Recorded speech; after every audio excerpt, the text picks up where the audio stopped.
ఇది మంత్రి పొన్నం ప్రభాకర్ స్టేట్మెంట్కి ఇట్లా ఇంకా దమ్మున్న స్టేట్మెంట్ ఇచ్చిండు. ఇక దమ్మున్న స్టేట్మెంట్ ఇచ్చిండు.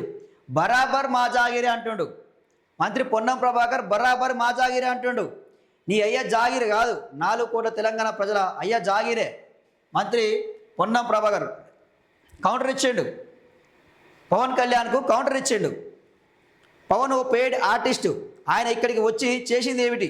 నా దగ్గర డబ్బులు ఉంటే నేను కూడా పవన్తో ఓ క్యారెక్టర్ చేయిస్తా. సో ఇక ప్రొడ్యూసర్ని అయితే నీతో నిన్నే హీరోగా పెట్టి నీతోనే సినిమా తీస్తా అంటుండు. ఇక అర్థమవుతుందా? నీతోనే సినిమా తీస్తా అంటుండు. సినిమా నటుడిగా ఆయన ఎక్కడ తిరిగినా మాకేం ఇబ్బంది లేదు. కానీ పేమెంట్ తీసుకుని రాజకీయాలు మాట్లాడితే ఊరుకోం. గద్దరకు కారు కొనిచ్చిన అన్నందుకు ముందు క్షమాపణ చెప్పాలి. పవన్తో బీజేపీ ఈ మాటలు మాట్లాడిస్తుందని ఫైర్ అంటూ ఇక్కడ చూస్తూ ఉన్నామండి. సో ఇక్కడ గట్టిగా కౌంటర్ ఇచ్చిండు పొన్నం ప్రభాకర్.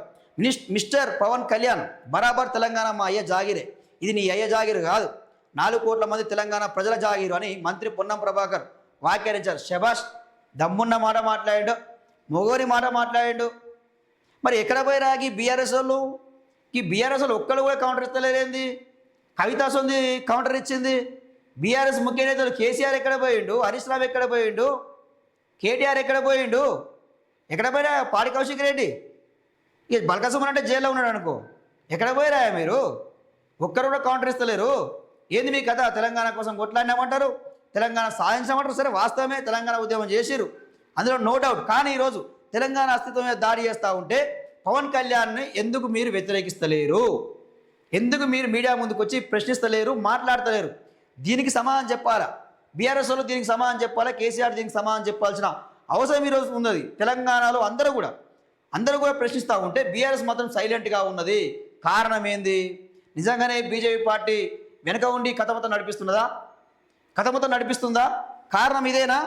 ఇదే కారణమా? ఎందుకు మరి మీరు సైలెంట్గా ఉన్నారు? చెప్పాల్సిన అవసరం అయితే ఈరోజు ఉన్నది మీ పార్టీ మీద, మీ మీద. పవన్ కళ్యాణ్ చేసిన వ్యాఖ్యలపై మంత్రి పొన్నం ప్రభాకర్ తీవ్రంగా స్పందించారు. మంగళవారం గాంధీ భవన్లో మీడియాతో మాట్లాడుతూ, పవన్ నువ్వు పెయిడ్ ఆర్టిస్టు, నవనిర్మాణ సభ పేరుతో ఇక్కడికి వచ్చి ఏం చేస్తావు? ఏపీలోనే ఏం పీకలేకపోతున్నావు? నా దగ్గర డబ్బులు ఉంటే నేను కూడా పవన్తో క్యారెక్టర్ చేయిస్తా. సినిమా నటుడిగా ఆయన ఎక్కడ తిరిగినా మాకేం అభ్యంతరం లేదు. కానీ గద్దర్కు కారు కొనిచ్చానని చెప్పినందుకు ముందు క్షమాపణలు చెప్పాలని ఆయన డిమాండ్ చేశారంటూ ఇక్కడ ప్రధానమైన వార్త చూస్తున్నామండి.